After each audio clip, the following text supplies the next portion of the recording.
Hello everyone, আসসালামু আলাইকুম। Welcome to my blogs. কেমন আছেন সবাই? আশা করছি সবাই ভালো আছেন। আল্লাহর অশেষ রহমতে আমরাও সবাই ভালো আছি, আলহামদুলিল্লাহ। চলে আসলাম নতুন আরও একটি ব্লগ নিয়ে আপনাদের মাঝে।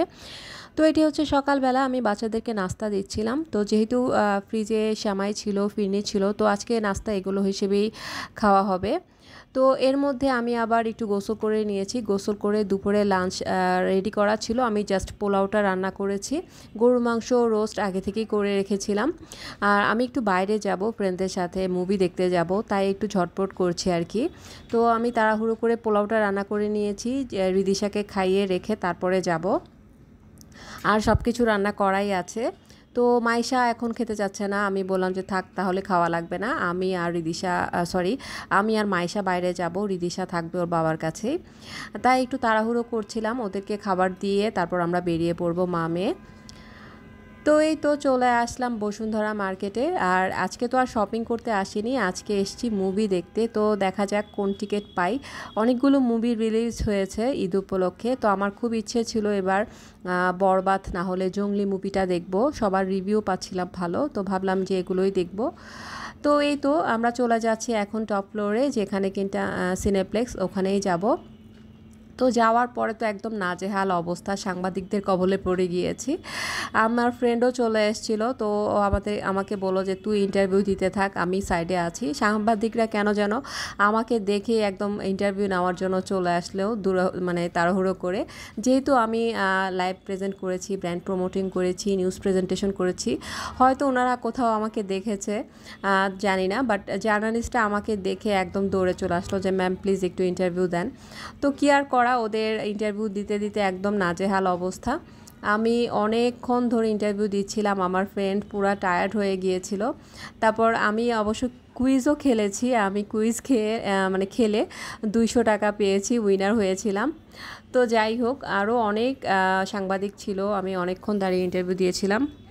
আসলে অনেকক্ষণ দাঁড়িয়ে থেকে আমরা ট্রাই করছিলাম টিকিট নেওয়ার, বাট সব টিকিট পাওয়া যাচ্ছিল না। সব সিট নাকি বুক হয়ে গিয়েছে অলরেডি, অনেকে অনলাইনে টিকিট বুক করে ফেলে। তো বরবাদ মুভির টিকিটটা আমরা পাইনি, তারপরে হচ্ছে জঙ্গলি মুভির টিকিটও পাইনি, দাগি মুভির টিকিটও পাইনি। লাস্ট মুহূর্তে চক্করের টিকিট পেয়েছি, মোশাররফ করিমের, তো ওটাই দেখব। তো আমার ফ্রেন্ড তো দাঁড়িয়ে থেকে থেকে টায়ার্ড হয়ে যাচ্ছিলো। পরে আমি বললাম তুইও কিছুক্ষণ ইন্টারভিউ দে। ও বলল আমি এত ক্যামেরার সামনে কথা বলায় অভ্যস্ত না। তো আমি বললাম প্রবলেম নাই, দিতে থাক, কুইজ খেল, দেখ অন্তত কিছু পাস কিনা, আমার মতো উইনার হয়ে যেতে পারোস।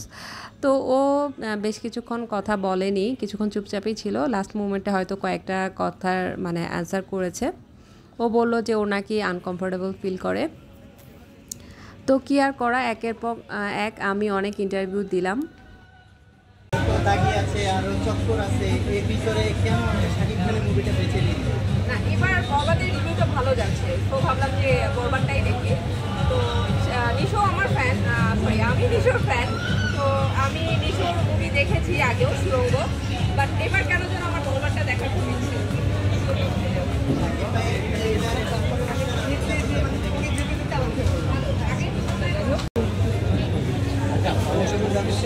বরবাদ যেই মাপের মুভি একবার দেখলে আরেকবার দেখতে মুভি, এবং এই ধরনের মুভি যদি বাংলাদেশে তাহলে হলিউড এখন বলতে হবে শাকিব খান যদি ফিল্ম ইন্ডাস্ট্রি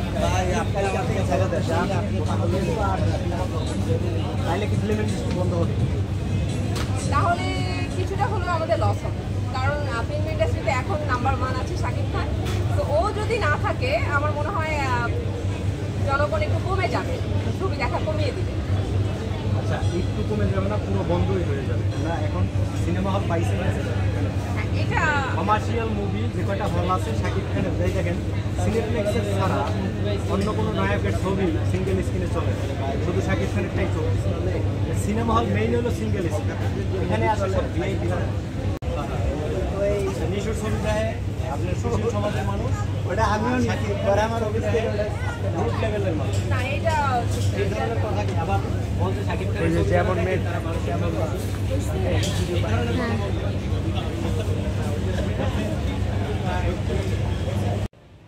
তো মানে ইন্টারভিউ দিতে দিতে এমন অবস্থা খারাপ, একদম ক্ষুধা লেগে গিয়েছে, টায়ার্ডও হয়ে গিয়েছিলাম। যেহেতু আমাদের মুভি স্টার্ট হতে একটু লেট হবে, তো ভাবলাম যে আমরা খেয়ে নিই আগে। তো আমরা এখানে প্লেটার অর্ডার করেছিলাম, আমি, আমার মেয়ে আর আমার ফ্রেন্ডের জন্য। সবাই মিলে প্লেটার খেয়ে নিয়েছি। জার্নালিস্টরা আমার সাথে মানে কথা বলে ওদের খুব ভালো লেগেছে, বলল যে ম্যাম আপনি অনেক সুন্দর করে কথা বলেন, আমাকে খুব অ্যাপ্রিসিয়েট করলো। বলল যে আরও কয়েকজন ইন্টারভিউ নিয়েছি, বাট ওদের কথাবার্তার ধরন ভালো ছিল না, বাট আপনি খুব সুন্দর গুছিয়ে কথা বলতে পারেন। তো যাই হোক, ভালোই লাগলো। তারপর আমরা লাঞ্চ সেরে তারপর চলে যাচ্ছিলাম মুভি দেখার জন্য। তো যেহেতু চক্করের টিকিট পেয়েছি, তো এখন চক্করটা দেখতেই যাব, আল্লাহ জানে কেমন হয়। তো এই তো আমি, মাইশা, তারপর আমার ফ্রেন্ড সবাই মিলে চলে যাচ্ছি মুভি দেখতে। তো মুভি অলরেডি স্টার্ট হয়ে গিয়েছে। আমি আবার একটু ওয়াশরুমে গিয়েছিলাম ফ্রেশন আপ হতে, তারপর দেখলাম মুভি স্টার্ট হয়ে গিয়েছে। তো এই তো আমরাও দেখা স্টার্ট করে দিলাম।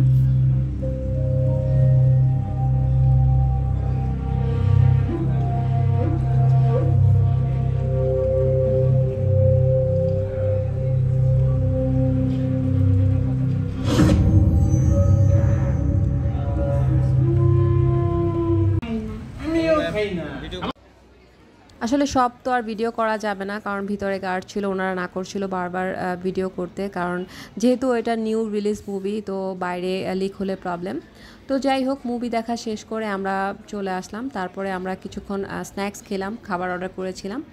তো আমি, আমার মেয়ে, আমার ফ্রেন্ড সবাই মিলে একসাথে একটু স্ন্যাক্স খেলাম, ইভিনিং স্ন্যাক্স খেয়ে তারপরে এখন বাসার উদ্দেশ্যে যাব। মোটামুটি অনেকেই আছে এখনও। তো এই তো এখন আমাদের টাইম ওভার হয়ে গিয়েছে, সবাই চলে যাব যে যার বাসায়। তো আমি অবশ্য আমার মেয়ে মানে রিদিশার জন্য কিছু খাবার পার্সেল করে নিয়েছি। ওর জন্য একটা পেস্ট্রি কেক নিয়েছি, আর হচ্ছে একটু রাইস আর চিকেন নিয়েছি। ও খাবে, যেহেতু আমার সাথে যেতে পারেনি, তাই বাসায় খাবে। আজকে এই পর্যন্ত, আল্লাহ হাফেজ।